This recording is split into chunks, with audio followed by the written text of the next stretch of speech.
we're going to be looking at a disturbing case surrounding Ashley Dale, the council worker who was shot dead for falling in love with the wrong person. Let's check this out. A woman full of dreams and hopes found herself caught in a web of violence that would ultimately claim her life. The darkness that surrounded her grew thicker with each passing day as the criminals plotted their next move. With each step, the shadows seemed to draw closer, closing in on her fragile existence. The night of the attack was a chilling reminder of the lengths these criminals would go to. In a moment of horrific violence, her home was transformed into a scene of chaos and despair. The sound of gunshots shattered the silence, and a life that was once full of promise came to an abrupt end. The attackers left a trail of blood and destruction in their wake, their actions driven by a ruthless desire for revenge. CCTV footage and encrypted messages revealed the criminals' meticulous planning and their attempts to evade capture. This is a story about a life turned into a nightmare because of a chance encounter. How organized crime has impacted and destroyed the lives of innocent people. Together, we will examine the chilling story of Ashley Dale, a young woman who unwittingly found herself drawn into violent clashes in the criminal world. We will learn about cruelty, betrayal, retribution, and the secrets of swindlers who do not care about human life. Ashley Dale is a young woman from Liverpool, England, a port city of approximately 600,000 people, located on the eastern side of the Mersey estuary, next to the Irish Sea, and approximately 178 miles, 286 kilometers, from London. She was beautiful, smart, and ambitious. Ashley had a great job, a loving family, and a bright future ahead of her. But a fateful encounter with a man from the criminal underworld changed everything. Ashley Dale was born into a wealthy, healthy family in Liverpool, United Kingdom. At an early age, she experienced her parents' divorce. From her mother's first marriage, Ashley had two younger sisters. Later, her mother began a relationship with Rob Jones, and soon they started living together. A boy was born into the family. Close friends described Ashley as a beautiful, smart, and charismatic girl. From a young age, she dreamed of achieving success and building a brilliant career. Ashley relentlessly pursued her goal despite obstacles. Tragedy struck the family in November 2015 when Ashley's younger brother, 16-year-old Lewis, was killed. He was brutally shot while walking along a canal in Liverpool. The criminals mistook Lewis for a member of a rival gang simply because of his curly hair. Oh, wow. I'm pretty sure we reacted to that video the other day. Lewis's death was a heavy blow to Ashley, but she found the strength to overcome the pain and fear. In 2017, Ashley graduated from university with a degree in environmental studies. Immediately after graduation, she got a job as an environmental cleanup specialist at Council Zero. Here, Ashley demonstrated her determination, ability to solve complex problems, and work in a team.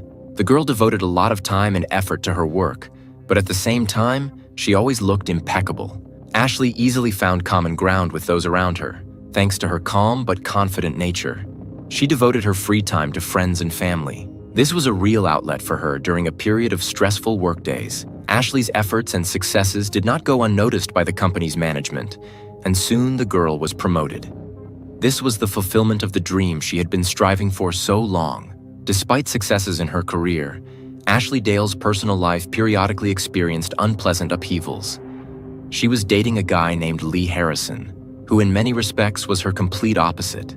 Despite this, the couple lived together for over 5 years. While Ashley had a stable job and built a successful career, her boyfriend never officially worked. At the same time, he was earning a decent income, the origin of which Ashley did not know. The girl's parents did not approve of her relationship with a questionable guy who was hiding something, but they showed patience so as not to spoil the relationship with their daughter. Fair, fair. Usually parents get it right. You know, when you're young, they're picky with who you hang with because they understand characters. And when, your daughter or your son, brings a lady or a man home, they instantly pick up on the vibe and they know from kind of like day one whether, that man or woman is going to be right for their son or daughter. Obviously, there are parents that do get it wrong, but a majority of the time, they do get it right. They also believed that this couple had no future and that their daughter's chosen one was not the person who could become a decent husband and loving father. Ashley must have sensed a tragedy coming. At one point, she started hinting to her boyfriend about a possible breakup, but he insisted otherwise. Lee assured her that he was ready to get married and start a family. Despite his persistence, the girl hesitated.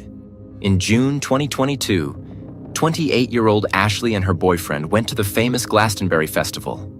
It was here that the girl was destined to encounter a whole group of representatives of the criminal world. To the festival came Lee Harrison's friends from the underworld. In fact, he was a member of a gang group where he was called SC. Lee had his own group of gangsters known as the Hillsiders. One of Lee's friends, named Sean, quarreled with his girlfriend at the festival. She joined Lee and Ashley's company at a party. This infuriated another criminal, Neil Barry, nicknamed Branch, who was at odds with Lee. When Neil saw the girl with competitors from an enemy gang, he flew into a rage. Barry couldn't calm down for a long time. Then he pulled out a large knife and began wandering around the festival grounds, threatening Lee. In this situation, Ashley was very frightened for herself and her boyfriend. The girl described to her friends the inadequate behavior of the young people from the warring groups. According to her, she personally saw Neil pull out a large knife and say he wanted to stab Lee. The enmity between the guys played a big role in all of this. The parties recalled old grievances, in particular, the theft of a large batch of drugs from Barry 3 years ago, which Neil suspected Lee's involvement in. Ashley was very alarmed by what had happened. She feared for the fate of her loved one because the tension between the gangs seemed to have reached a boiling point and could turn into a real war. Ashley Dale had returned from Glastonbury Festival with a persistent sense of unease. Even though she had nothing to do with the criminal groups, she came to understand that she had ended up in the middle of their battle. The girl witnessed how, during the event, Neil Barry threatened Lee Harrison with a huge knife after becoming enraged. She was shocked, remembering that situation and marveling at how dangerous these people could be. In July 2022, Ashley shared her experiences with her friend Sophie. She said that Neil Barry attacked his acquaintance, Ian Fitz. This news further alarmed the girl because it turned out that the enmity over the drug theft 3 years ago had not actually disappeared. Ashley explained to her friend her view of the situation. She did not want to intervene in someone else's conflict and was not going to take anyone's side. Moreover, the girl remembered that once Neil and Lee were good friends. However, in recent years, Barry had repeatedly approached Harrison, trying to get compensation for the stolen drugs. Each time, Lee asked for a deferment, complaining about a lack of funds. In fact, as Ashley knew, he had money. He just didn't want to give it to Neil. Lee explained that he should not be responsible for the actions of other members of his group, while he himself had nothing to do with the robbery. All this led to threats. In anger, Neil promised to come to the couple's house and deal with Lee, but then it all ended in nothing. In her messages, Ashley expressed fears that she had found herself surrounded by criminal elements because of her boyfriend, Lee.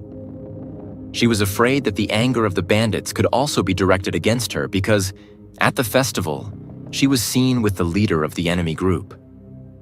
It just causes me a lot of anxiety. I'm constantly worried that something will happen. Neil is threatening him and all that. Is he eventually going to do something with Lee? I just couldn't handle it. Neil says he's going to come and do something. Ashley wrote to a friend. At that point, the most sensible thing you could do is just step away from that. I know it's going to be difficult for her because the type of guy that's being painted here seems like someone that will aim to control the situation. So I don't think it would be an easy escape. She admitted that she literally looks over her shoulder when she walks down the street. She thought she noticed Neil peeking out from behind a tree at the funeral of their mutual acquaintance, Eric Warwick, who committed suicide shortly after the festival. I just don't want to go to Lee's funeral next. I just have a bad feeling about all this. I'm constantly very tense. My nerves are shot to hell. When I'm in the car with Lee, I just feel like I'm constantly looking over my shoulder. She shared her fears. It definitely can get like that. Ashley's friend Sophie admitted that, in fact, it's not over yet. Because Sophie knew Neil well, and she repeatedly witnessed his aggressive behavior. He was extremely annoyed by the act involved in the theft of drugs. It seemed that everything could get out of control. In a conversation with Sophie, Ashley admitted that she sees only one way out of this situation. She was going to talk to her boyfriend Lee Harrison about his connections to the criminal world. The girl hoped to convince her boyfriend to protect her from other bandits so that he would tell everyone that she was not part of their social circle. Ashley wanted Lee to solve the problem and pay off the debt. In her opinion, this would allow us to break out of this vicious circle. After Eric's funeral, everyone went to the wake at the nearest restaurant. It was here that Lee wanted to meet with Barry to settle the conflict. However, the girl insisted that this was not the time to do so while the situation was so tense. At that moment, relations between the rival groups were on the verge of open hostility. Lee repeatedly received threatening messages, so Ashley feared that any meeting with his gangsters could become fatal for the guy. About 3 weeks passed after the funeral. During this time, the bandits calmed down a bit, but as it turned out, it was only an appearance. The tension continued to mount, and Ashley realized that she was in an extremely dangerous situation. She tried to shield herself from her boyfriend's problems, but the past wouldn't let her go. It seemed that a tragic day was inevitable, and the girl would not be able to avoid the fate of a victim in a brutal war of criminals. In late July 2022, disappointed and tired of the constant stress, Ashley decided to break up with Lee. Despite Lee's persistence in saying he was ready to get married, Ashley still dared to leave him. The girl hoped that this would help her avoid trouble and start a new, peaceful life. Absolutely. However, Lee wasn't too upset and almost immediately started dating another girl, Jordan Thompson, who was a friend of Sean, with whom he had a conflict at Glastonbury. Jordan was the same girl who infuriated the bandits by switching to a member of the enemy group when her boyfriend was beaten. Naturally, Sean was not going to put up with such a situation. He could not forgive the betrayal. As a result, on July 22, Sean wrote to Neil offering to smash Lee's car together to get revenge on him. The bandit believed that Lee's girl was also responsible for his humiliating beating at the concert. Moreover, he blamed the ex for the death of their mutual friend, Eric Warwick. Despite the breakup, Ashley was still connected to many people from the gangster circle. She knew them personally and saw how the tension in the group was growing. The girl was afraid that the anger of the criminals could also be directed against her because at the festival, she was with the leader of the enemy group. During the summer, Ashley often corresponded with friends. In many messages, she expressed fear for her life. Sometimes it resembled real paranoia. She was sure she was being followed by people from the gang. Despite the creepy feelings, she did not go to the police, perhaps fearing to infuriate the bandits even.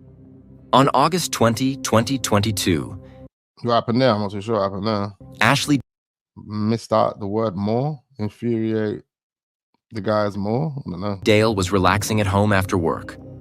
Around 8:40 p.m., she heard the alarm go off in her car. At that time, she was texting with her mother and informed her about what had happened. According to the woman, over the next few minutes, her daughter wrote that the dog had begun to get nervous. Ashley said that she herself felt a growing anxiety. At 11:51 p.m., she sent her mom a photo in which she was holding her dog in her arms. The girl attributed her anxiety to the seeming surveillance and recent events involving gangsters and her ex-boyfriend. Unfortunately, she had no idea that the killer was very close. At 12:30, neighbor Ashley Dale heard a loud noise in the apartment. The neighbor said, "The girl was screaming very hard." A few seconds later, witnesses saw the girl run out the back door and fall to the ground in the courtyard. They immediately called the rescue service, reporting a noise in the house across the street that sounded like a series of gunshots and that the wounded owner of the apartment had run out. Law enforcement officers quickly arrived at the scene. Inside the house, police found an eerie scene and a lot of disorder. Cartridges were scattered everywhere. Wow. The walls and floor were riddled with bullets. In the living room, the police noticed a bloody trail that led them to the backyard. There, on the ground, lay the still alive wounded Ashley. Emergency services who arrived at the scene tried to perform cardiopulmonary resuscitation. The girl was loaded into an ambulance in critical condition and taken to the nearest hospital. But unfortunately, doctors were unable to save her, and Ashley Dale died from multiple gunshot wounds. As the examination showed, the first bullet tore through the liver, the second passed through the abdomen, and the third hit the right ventricle of the heart. The wild shooting resulted in injuries incompatible with life. Police found that an unknown assailant had punctured the tires on Ashley's car and also tried to set it on fire. Wow. Obviously, in this way, the owner of the car was to be lured out into the street. The killers waited for her for some time, but realizing that the girl would stay at home, they decided to attack. Around 12:30 a.m., the attacker kicked the front door in. An unknown man in a mask burst into the house with a loaded Scorpion machine pistol. It is a fully automatic weapon. With one press of the trigger, you can fire an entire magazine. The girl tried to escape, but the criminal shot her about 10 times. After that, the attacker went up to the bedroom and randomly fired 5 more times into the bed. Apparently, he expected that there would be witnesses, or was looking for another victim. The police managed to find many witnesses to the attack, as well as witnesses to the criminal's escape from the scene of the massacre. Several people immediately saw the car that drove up to the house. Guys got out of it and started cutting tires. It's strange that none of the witnesses tried to report this to the police. Probably everyone was very scared. Immediately after the massacre, the criminals jumped into the car and drove off into the night. It was later identified as a Hyundai i30N. To find the car, the police viewed almost 1,000 hours of CCTV footage across the city. As a result, the investigators calculated the car and ran it through the databases. It turned out that the car was purchased just 6 days before the murder. Its owner turned out to be James Witham, a friend and accomplice of Neil Barry. Before buying a new car, James Witham drove his old Audi. One of the first people police spoke to was Ashley's ex-boyfriend, Lee Harrison. According to him, on the night of the attack, he was riding in a taxi to a party and did not hear the calls. At that time, the police were already convinced that Neil Barry and his friend were involved in the massacre. However, Lee himself was not convinced of this, focusing on the fact that they had been friends for a long time. In fact, they had no motive to attack a girl who was not involved in anything at all. The young man was very reluctant to cooperate, so he provided practically no valuable information to the detectives. Subsequently, the investigators described his behavior and attitude towards Ashley as cold. It seemed that he was not at all upset by the death of his ex-girlfriend. Lee turned out to be one of the least helpful witnesses during the investigation. The police found out that the bandit killer did not commit the crime against the girl alone. Several people planned the attack with him: 29-year-old Joseph Pierce and 26-year-old Neil Barry. They were able to calculate them thanks to mobile phone data. The criminal's car drove up to the house shortly before the murder. They were tracked practically all over the city thanks to CCTV footage. Interestingly, before the crime, they calmly went to the store in a good mood, and a little later, they cold-bloodedly massacred an innocent girl. In addition, forensic scientists were able to find a lot of evidence at the site of the attack. James left his DNA on one of the cartridges when he was loading the weapon. Subsequently, traces were found on the shell casing in the victim's house. Shoe prints were also found. They completely coincided with the sneakers that were on the killer. As it turned out, he purchased them less than 2 days before the crime. The main task for the detectives was to find the criminals as soon as possible. During the investigation, it was found that Neil Barry tried to leave the country and go on the run. He wanted to do it, but was afraid of attention from the authorities. To divert suspicion and confuse the police, he communicated with Sean using encryption. In the dialogues, he was a man named Gaz. The deception was quickly exposed thanks to modern surveillance tools. In the form of a cipher, the criminals discussed what needed to be done in order to escape and where to go. On August 23 at 5:43 a.m., the criminals completed their operations. On August 24, Neil Barry was spotted on CCTV footage. He stopped by briefly to see his girlfriend named Lucy. He left her almost immediately. After that, she left the house and went to the same place where her boyfriend told her to go.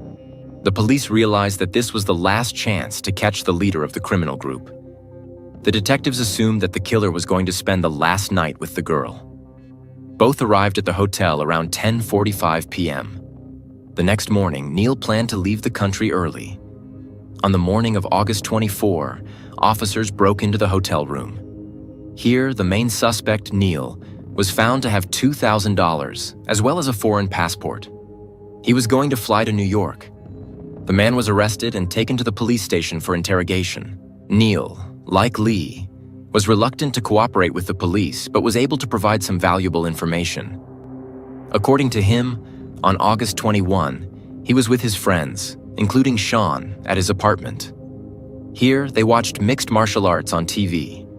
A little later, the police detained Sean and thoroughly checked his mobile phone and computer. It turned out that the conspirators were engaged in large-scale criminal activities related to New York. That is why the criminal element was going to flee there in order to continue his dark business. They were engaged in providing secure communication channels for mobile phones. It is clear that such methods are most often used for criminal affairs. They themselves used closed communication channels, which the police managed to decipher. As it turned out, the criminals were supplying hundreds of customers with substances in especially large quantities. We were talking about a really large organization. Neil's gang operated in North Wales and used burner phones to communicate. About 165 clients of these people were exposed. In addition, they were involved in the distribution of firearms. The bandits repeatedly bought and sold pistols, even assault rifles, for example, AK-47. This is how the criminals managed to get their hands on the Scorpion machine pistol with which Ashley Dale was killed. Thus, the police found out where all the means for committing the crime came from. On October 9, a month and a half after the tragic massacre, 28-year-old Shah Zeiss, 26-year-old Neil Barry, 29-year-old Joseph Pierce, and James Witham were charged with conspiracy and the murder of Ashley Dale. In November, the trial began. Throughout 2023, a gang feud that began during a music festival was heard. All this allowed the jury to understand how tense the situation was and in what conditions the girl found herself. The evidence base was also considered. On the basis of CCTV footage, forensic examination, mobile phone data, and witness testimony, the prosecution insisted that Neil Barry and Sean Zeiss sought revenge on Lee Harrison, which was especially aggravated after the death of their mutual friend, Eric Warwick. The evidence was very convincing and left no doubt as to the guilt of these criminals. The story of Ashley Dale is a tragic example of how the showdown between representatives of organized crime can take the life of an innocent person. A girl who dreamed of a successful career and a happy life became an accidental victim of cruel and senseless revenge between gangs. Unfortunately, Ashley found herself at the very center of a criminal conflict because of her relationship with Lee Harrison. She had nothing to do with the criminal world, but found herself drawn into a deadly, dangerous game. The girl felt a growing threat and tried to break out of this vicious circle by breaking off relations with Lee. However, this did not save her from a tragic fate. The investigation into the murder of Ashley Dale showed how deeply organized crime had penetrated the life of Liverpool. Gangs involved in drug trafficking and the distribution of weapons stop at nothing for the sake of revenge and the elimination of competitors. At the same time, they do not disdain using the most cruel methods, such as attacking a house and shooting with automatic weapons. On November 20, the jury found all four guilty of murdering the girl, conspiring against Harrison, and possessing weapons. As a result, Sean Zeiss was sentenced to life imprisonment with the right to parole no earlier than after 42 years. Neil Barry received a life sentence with the possibility of parole no earlier than after 47 years. Joseph Pierce will spend 41 years in prison, and James Witham will spend 43 years. The fact that virtually all members of the criminal group involved in the murder of Ashley received life sentences indicates the seriousness of their crime and the determination of law enforcement agencies in the fight against banditry. However, the tragedy itself shows that this struggle is not enough, and society should pay more attention to the prevention of crime and the support of youth. The story of Ashley Dale transcends a mere account of crime. It serves as a powerful message for all of us. It underscores the delicate nature of human life when confronted with the harsh realities of cruelty and violence. This tragic event urges us to come together in the pursuit of a safer and more just society, where every individual can pursue their aspirations without the looming fear of falling victim to criminal acts. Ashley Dale's memory should stand as a beacon, reminding us of the vital need for humanity, empathy, and collective strength. Guys, comment down below. Let me know your thoughts on that story. It's the first time I've heard it. Do apologize if I wasn't as interactive as I usually am, but it was a really interesting listen.